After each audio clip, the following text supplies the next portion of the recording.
Something I think has been on everyone's mind is how the heck Amado reconstructed Kawaki's karma seal. Like seriously, how did he actually do it? But how? I don't get it! What did he even do? He never really explained it, and nobody bothered to ask Amado how he actually did it, which is absolutely ridiculous. If I was Shikamaru, one of the first things I'd want to know is how Amado even reconstructed Kawaki's karma seal in the first place, because that would be very valuable information to have. But unfortunately, Shikadira didn't think of that, so it's up to us to figure it out instead. On the bright side though, Amado has left some clues that can help us piece things together. Let's start with what the karma seal even is in the first place.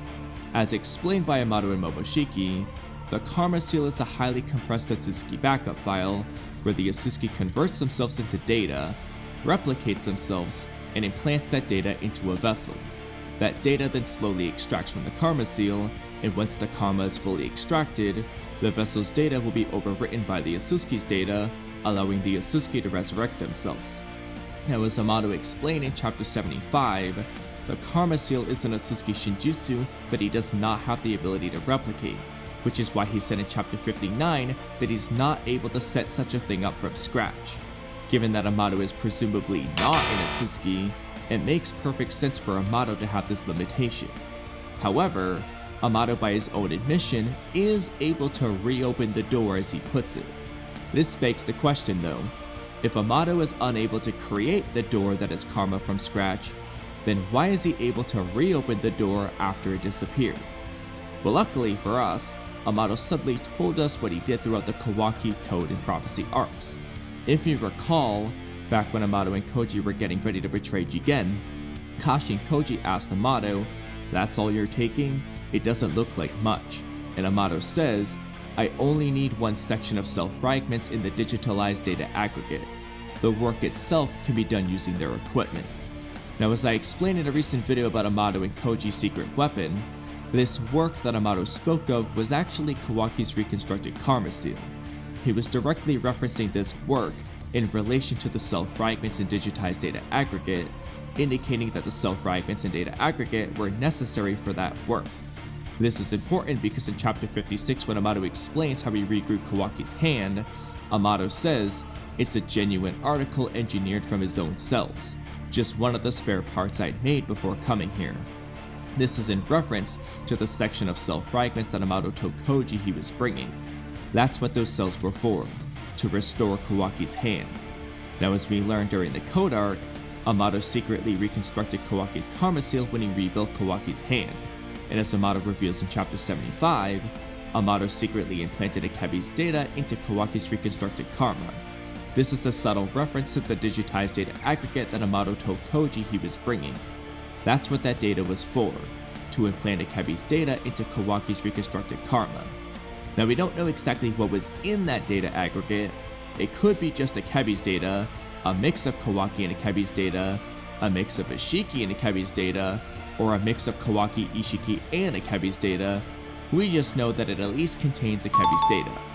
Now, just like Amado's attempt to reproduce Akebi using a clone with Akebi's memories, what Amado did to Kawaki is also eerily similar to the mechanism of karmic resurrection.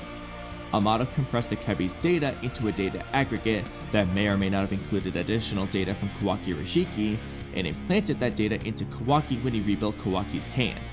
This is fundamentally the same process as the karma seal. However, as we all know, there was no karma seal on Kawaki's palm after Amado did this in chapter 56. It was only when Kawaki himself wished for it that the karma actually manifested. But why? Why was Kawaki's intent absolutely essential like Amado said in chapter 68? Seriously? You asked why? Let's re-examine Amado's dialogue in chapter 59. Amado tells Sumire, "As you know, Kawaki's karma was deleted. However, the Otsutsuki data that was downloaded into his body still remains. In short, nothing's truly changed. Let's liken Kawaki as a vessel to a house. The karma would be the house's door. Ishiki's soul was the homeowner, but with the door gone, he could no longer enter the house. Meanwhile, Ishiki's lifespan runs out and his soul is extinguished. Do you see it now? Even though it has no door, the house itself still exists, and inside that house, Ishiki's power continues to sleep. I'm not able to set such a thing up from scratch, but reopening the door, that much I can do. Now there's a lot to unpack here, but the thing to focus on is Kawaki's Otsutsukified body. It was made abundantly clear throughout the Code and Prophecy arcs that Boruto and Kawaki can utilize generic Otsutsuki abilities as a result of their Otsutsukification. In fact, the person to first bring this up was none other than Kawaki himself. In chapter 56, Kawaki suggests that Boruto implant a karma into Code as a way to circumvent the Momoshiki problem, because as Kawaki points out, they're supposedly Otsutsuki now, so it would stand to reason that they could use their special moves in jutsu, like space-time ninjutsu, flying, erasing their chakra signature, and most importantly, the Shinjutsu karma. Now while Kawaki wouldn't know this for sure at the time, he does include himself in the discussion of utilizing Otsutsuki abilities, meaning that Kawaki believes that he should be able to do the same. And we've seen evidence for Kawaki's claim, given that Kawaki was able to erase his chakra signature even while his karma seal was gone, and both Kawaki and Boruto are able to fly and erase their chakra signatures without activating their karma seals. Abilities that specifically come from the karma seal itself, like jutsu absorption, certainly require the karma to be manifested in order to use them, but abilities that are generic to all Otsutsuki do not require karma to be manifested. Your body simply needs to be Otsutsukified. This applies to things like flying, erasing chakra signature, and most importantly, karma. At first glance, it might seem like Kawaki's plan for Boruto to implant a karma into a vessel was a plot point that was never paid off, but in reality, I think it was paid off, just not in the way people expected. I think Kawaki essentially gave himself karma using his Otsutsuki powers. Now there's two different ways we can interpret these events and what Amado did more specifically. As I explained earlier, Amado implanted a digitized data aggregate into Kawaki's palm when he rebuilt Kawaki's hand in chapter 56. In doing so, Amado implanted what would normally be inside a karma seal into Kawaki. All that was left was to motivate Kawaki to want the karma seal back, causing the karma seal to manifest around that compressed data. In other words, it was a combined effort. Amado compressed and implanted the data, while Kawaki manifested the karma seal itself. This is the first option. The second option is that Amado merely implanted Akebi's data into Kawaki, while Kawaki did everything else himself. He compressed his own data, which now included Akebi's data, and manifested his own karma seal on himself. And because 80% of Ishiki's data had already downloaded onto Kawaki, his own karma seal would include Ishiki's data and power, allowing Kawaki to access the power that's subbed inside him. Now while that second option is possible, I personally think the first option is the more likely one and the better choice story-wise.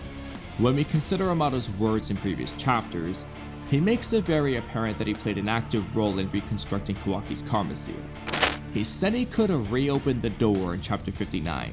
He said he implanted it ahead of time in chapter 68. He said he added Akebi's data to Kawaki's reconstructed karma seal in chapter 75. He said he embedded his daughter's data when he reconstituted Boruto's dispelled karma in reference to Kawaki in chapter 5 of 2B Vortex, and he said he can instantly tell if a karma is when he reconstructed or not in chapter 5 as well. If all Amado actually did was stick some Akebi data into Kawaki, but that he didn't actually reopen the door or reconstruct or reconstitute Kawaki's karma seal like he said he did numerous times, Kawaki would have done it to himself. This isn't to say that Amado couldn't have lied about reconstructing the karma seal, but there's really no reason to. If anything, it would make Amado look less suspicious if Kawaki did it all himself instead of Amado doing most of it behind Kawaki's back. Instead though, Amado admitted to implanting the reconstructed karma seal with Akebi's data into Kawaki, while asserting that Kawaki's intent was absolutely essential for the karma to actually remanifest. With this in mind, the story stays much more consistent if Amado played an active role in reconstructing the karma seal by compressing and implanting the data, while relying on Kawaki to manifest the karma seal itself. And on that note, let's come back to the previous question. Why was Kawaki's intent absolutely essential for the karma to remanifest? I don't think this was done by choice. I think it was done by necessity. In other words, Amado couldn't have made the karma seal manifest as soon as he implanted the data aggregate into Kawaki. Kawaki needed to be the one to actually manifest the seal itself. That's why Amado can only reconstruct a karma or rebuild the door as he puts it, rather than create one from scratch. he needs a vessel who is capable of performing Otsutsuki abilities to perform the Shinjutsu itself for Amado. I think this is brilliant. It shows what Amado is capable of with his science and understanding of karma, while also showing his limitations as a mere human who's presumably not an Otsutsuki himself. It makes Amado look smarter and even more dangerous in my opinion, as despite all the roadblocks before him, he still managed to find a way to achieve his goal of restoring Kawaki's karma seal while adding Akebi's data into the mix. On top of that, this could also explain why Kawaki is seemingly considered to be 100% Otsutsuki alongside Boruto, even though his original karma seal from Ishiki disappeared before it finished extracting. Logically speaking, it shouldn't be possible for the rest of Ishiki's data to extract because that data is no longer there. It left Kawaki's body when the karma seal dissipated. However, if this is essentially Kawaki's own karma seal placed upon himself, this could explain why his karma seemingly finished extracting immediately, because it's his own data. This is presumably why Boruto's karma seal immediately jumped from 82% to 100% extraction, because Momoshiki converted the remainder of his own data into Boruto's, resulting in the karma instantly completing its extraction. And just like Boruto, because Kawaki's karma would have finished extracting, he would be considered 100% Otsutsuki as well. It doesn't make any sense, but it didn't make any sense the first time either. You can blame Momoshiki for that. I will forever be critical of that explanation in chapter 67, but even if it doesn't actually make sense, it's still consistent with what's been established previously. Alternatively, Amado could have simply replaced Ishiki's missing data with Akebi's data instead, and then the remaining 20% of the karma gradually extracted onto Kawaki's body over time. I think this option could work in theory, but it still wouldn't explain why Code called Kawaki a full Otsutsuki in chapter 72. Assuming Code's assessment is accurate, this would require that the karma finished extracting immediately after it remanifested, which only really makes sense if the data inside is considered to be Kawaki's own data. So regardless of the exact composition of Amado's data aggregate, I think the data is considered to be Kawaki's own data as a result of Kawaki manifesting the karma seal himself, allowing Kawaki to become a full Otsutsuki just like Boruto. Overall, I think this is a very thorough explanation for exactly what Amado did in order to reconstruct Kawaki's karma seal. But as much as I'd like them to actually explain this process in detail directly in the story, I'm unsure whether or not they'll ever actually do so. Sometimes it feels like they just want to recap the same information over and over again, instead of elaborating on other things that never got a proper explanation, but I digress. Hopefully they explain it directly, but if they never do, I think my explanation works extremely well without any loopholes or questions left unanswered. Now something closely related to this topic that I want to touch on in a future video is Code's white karma seal. How does Code's white karma compare and contrast with Kawaki's reconstructed karma, especially considering their glaring parallels as characters? That question leads to a very interesting discussion in my opinion, which I originally was going to include in this video here, but I decided to save it for another video to keep it from being too long. So stay tuned for that video as it's a really fun topic. But I want to hear what you guys think. How do you think Amado reconstructed Kawaki's karma seal? Do you agree with my explanation and think that Amado implanted the compressed data aggregate into Kawaki while relying on Kawaki himself to manifest his own karma seal using his Otsutsuki powers? Do you think Amado is secretly an Otsutsuki and just implanted his own karma seal in Kawaki? Or do you think Amado used some other type of method? And out of curiosity, what do you think are the similarities and differences between Code's white karma seal and Kawaki's reconstructed karma seal before I dive into the topic in that future video?